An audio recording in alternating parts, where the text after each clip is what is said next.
Hello, Monday people. I've been watching the comment debate going on about America's superpower status in the comment section, and I've quite enjoyed that. I haven't joined in because I can see both sides. Let's just say that America has been the most, well, since the USSR collapsed, certainly the only superpower in the world, and it was debatable whether the Soviet Union was really ever a superpower, but those sort of things I can't grab hold of because there's too many words to be flying around. I can see what the other people are saying on the other side from a more European point of view, that yes, America is the only superpower and has been for a long time, but what's the use of it all? As in, judging from a European point of view, when we've had our European empires, we've gone round the world and raped and pillaged places and brought the wealth back home to the home country and built things with it. But the United States doesn't really do that. It just goes round spending an awful lot of money, almost being the world's policeman, for seemingly no gain at all. We can say argumentatively that the gain is that the dollar stays the reserve currency, etc. And I have a lot of respect for the first Kuwaiti invasion, etc. There's a lot to be said, but I mainly see it from the European point of view of what's the point of being the great superpower when you pay to police the world, where the old system was, if you were the strongest, you just went round and stole things from everybody else and took their money, which seemed a better system. Not a better system, but you know what I mean. It worked. Anyway, let's move on to where the United States is undeniably great. And it's the importance of the US consumer to the world. So, in this little graph chartified thing, quite easy, the United States at the top. Now, these look like the things that make up GDP. So, all of this, if the whole world was in there, makes up the world GDP. And private consumption of the United States consumer, you're not people anymore, you're consumers, and you've got 10.5 trillion in there. Going down other private consumption, Asia as a whole only gets to 8, which is not bad, and that is made up of about just shy of 3 from everywhere but Japan and China, and with Japan throwing in 3.5 and China 2 trillion. So China, Japan and the rest of Asia makes up 8.2 trillion. Europe, I'll probably put a line through EMU, don't get confused about that, we'll just stick with Europe. It's short of the United States consumption at 9.6 trillion, and Latin America never has really got anywhere, has it? It's never really kicked off, Latin America, and there's obviously the rest of the world to throw in there as well. Investment, United States just shy of 2 trillion, Asia 4.5 trillion, with the main bulk of that 2.8 trillion coming from China, 1.1 from Japan, and the rest nothing much. So lots of investment in China or by China. Europe, surprisingly, that's the figure I don't understand in all this, is over 3 trillion, with Latin America obviously not being much, but pro rata, not a bad investment amount. Government spending, United States at 3 trillion, Asia as a whole at 3.5 trillion, Europe 3.5 trillion, and Latin America at 1 trillion. Of course, to the consumer to consume all these things, they have to come from somewhere, and a lot of it's coming from abroad. Overseas, they're imports for America, that's why they're in brackets, meaning negative, 0.5 trillion. And the exporters are really the rest of the world. Asia, nearly, 400 billion. Europe, 130. I'm surprised that's positive. I thought they were about flat. But not really much, and Latin America not worth talking about. But that is what America is great at, consuming. And they're allowed to consume due to the fact that the dollar is wanted by people in the world. So in a way that is superpower status and empire status, because you don't have to do anything but print up little green bits of paper and people will work their little arses off for them. Right, into the United States of America, a chart here which really maybe shouldn't be in this presentation, but I make the presentations and I've put it in here. It's black and white annual unemployment rates from 1972, so going back 40 years. And you can see generally that the black unemployment has always been over, I think it's 9.7%, and white unemployment is never above 9.8%. So at its very, very worst, white unemployment gets up to where black unemployment is at its very, very best. It's still a problem for the United States of America. Right. This is a Ron Grease chart store chart, net worth of households and non-profit organisations, and it goes back to 1952, so that's 60 years.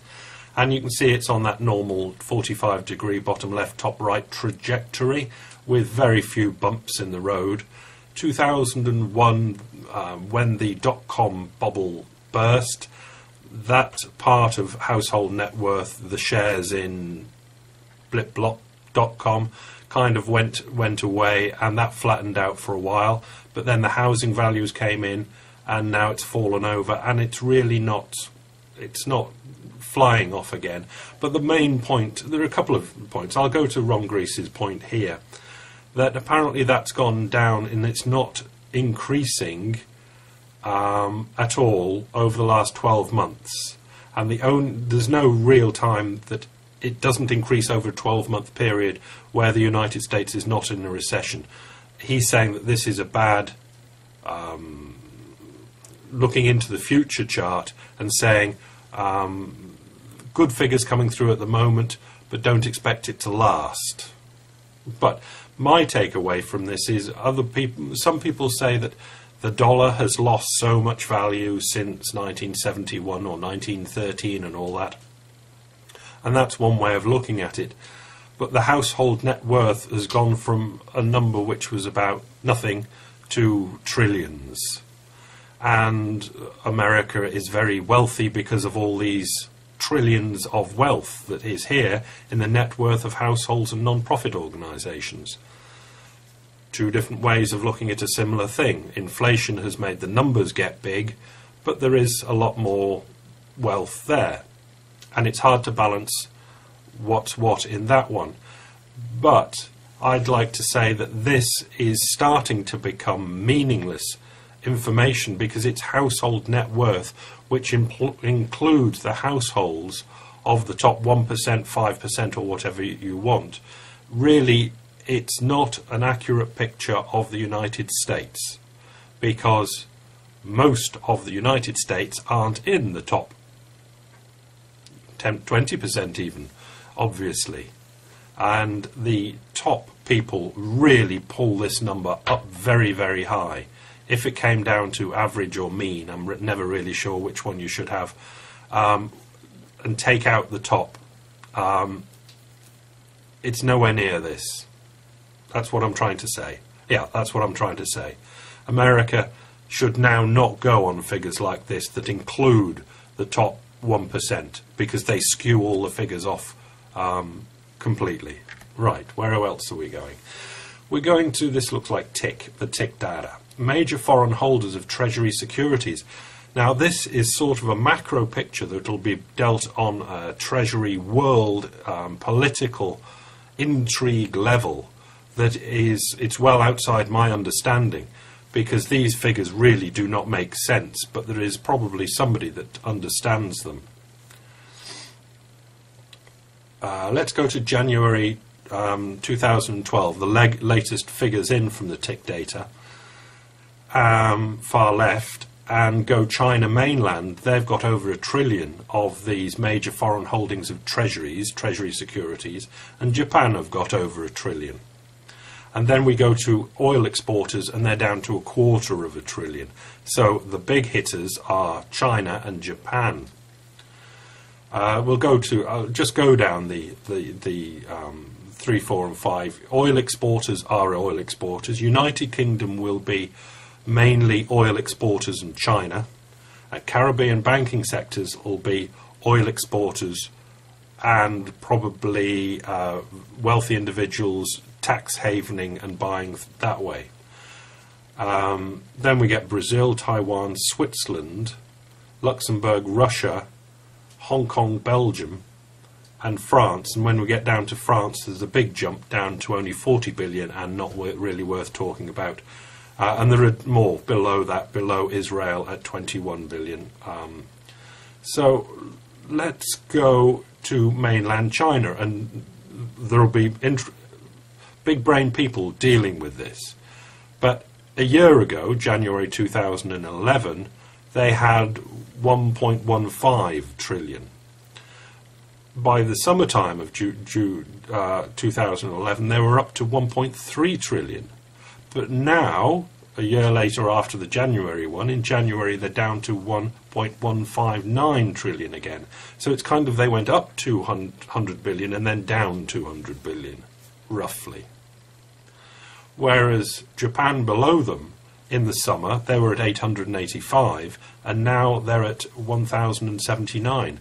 So they have gone up 200 billion from the summer. Now, I would think that's their quantitative easing, buying treasuries indirectly. Now, is that part of America's policing the world, that they could bully a country like Japan into buying $200 billion of treasuries since the summer? Or is it just because Japan's doing quantitative easing and must do something with the money? This sort of stuff, somebody somewhere will know, but there'll be very few people will understand the comings and goings of these these numbers. Belgium, for an example, I have no idea. I've just looked at this to see if anything jumped out as strange, and Belgium jumps out as strange. A year ago they had 32 billion, which you think, well, that's all right. And a year later, now, they have 135 billion. They've bought over $100 billion of treasuries. Now, somebody will know what that's all about, but I'm certainly not that person. Anyway, I think that's outside our understanding. Unless you understand it, I don't. Right, getting back into America. Stripping student loans from total consumer credit gives us a bit of a different picture than has generally been portrayed. While there are signs of stabilisation, that's all that can be said. Without student loans, there's little growth to speak of, and this is credit or more debt. And a Fed chart that Barry Ritholtz thinks is worth putting to show from 2000 the debt going to 2.4 trillion, and then the debt levels going down towards 2 trillion and bumping along that number. I don't know how that chart's actually put together, but if Barry says it's worth putting up, it's good enough for me. Right, where am I going with this? We're on debt and credit now, and we're going to move to the United Kingdom to represent government and tax take, because this is all part of the picture as well. The picture that I'm trying to put together is of countries on this empire and world superpower thing, of getting credit for being big and powerful, and the amount of respected credit that they get, as in, well, they're great, they always pay their bills because they're a superpower, or they're brilliant at this. It goes on for generations, even though the greatness has really worn off. And what I'm trying to get at is, we're obviously getting to the greatness is wearing off stage, and we can see where it's wearing off and why it's worn off, and then attribute that sort of wearing off to other countries that are still seemingly looking all right, but unless they're still doing something great now, they will move to the that's how you will go downhill as well. And this is the United Kingdom. So let's go to the blue line first. No need to, I'll tell you what it is later. It was a solid 30% in 1955. Then it got itself up to 35%. And if you follow it across, it's really wrapped itself around that 35% line right up until the present day. So from 1965 to the present day, it's wrapped around 35%. Now that is the tax revenue as a percentage of UK GDP. And really it's wrapped around that 35%. That is the minimum or maximum that the UK government can get out of GDP, is 35%. And no government for 40 or 50 years has done any better than that. And we can presume aren't likely to either. But the red line is expenditure, government expenditure as a percentage of GDP. And that went to 1965 happily at 25%, and then it went up and latched on to the 35%. Much more government expenditure, social security type things. And it wrapped round the 35% merrily with the tax revenues up until, we can say, this recession, where it's exploded to the north. And we can presume that it'll really have to come down again to that 35%, because the United Kingdom government is not going to be getting any more tax in than the 35%, and it's only likely, in my opinion, to get less. So those expenditures have got to come down. Right, I'm going to finish with this article that was in The Guardian. It's a very long article, and it's one of these real things. They're looking at one particular family, and they seem like nice enough people, and they're struggling in the United Kingdom. And there is Richard and Chrissy Rowley with their children, Lucy and Reith, that can barely make ends meet on their low wages and falling benefits. Falling benefits is government payouts. Richard, who's 28, and Chrissy, who's 27, have been married for 5 years. They are buying their own home in Braintree in Essex. I think that's in the south east. And they have aspirations, which is nice. Richard hopes to become a carpenter. Now, I don't like the sound of that, but it's a very long article for a newspaper article. Chrissy, who has a foundation degree in animal management, would like to train as a veterinary assistant, while Lucy, 5, and Reese are older. When the children are out, she'd like to be a veterinary assistant. Now, read the article to see the chances of Richard becoming a carpenter and Chrissy becoming a veterinary assistant, and they are very small indeed. Now, at the bottom of the article, again, it's worth reading. I didn't think I'd read it all, but I got into it and read it all. And at the bottom is the accounts, the household accounts. There's more that I've cut off the top of the money that's going out, obviously, lots of outgoings, including a interest-only mortgage, which is only £445 a month. Interest-only. I'm really even not sure what an interest-only mortgage is. Presumably you only pay the interest and then the bank takes your house at the end of it. Is that the way it goes? Anyway, £445 seems to be the price that they're paying per month for their house. It's rent, really. And they borrowed the money for the deposit off their parents. Petrol, which is gas in the tank of Chrissy's car, costs her £120. Richard's accountant, because he's kind of self-employed, is £25 a month. Interest on an overdraft, £30. And they don't hit the credit cards, these people. And national insurance, only £10. Now, national insurance, £10, is a bit worrying, because that's you're paying in for a pension. And that means that they are not paying in for a pension. Anyway, total outgoings come to £1,500. Now, coming in is a much shorter list. Now, I've yellowed up Richard's wages after tax and Chris's wage, and we get 600 and 200, which is 800, 900, about £920.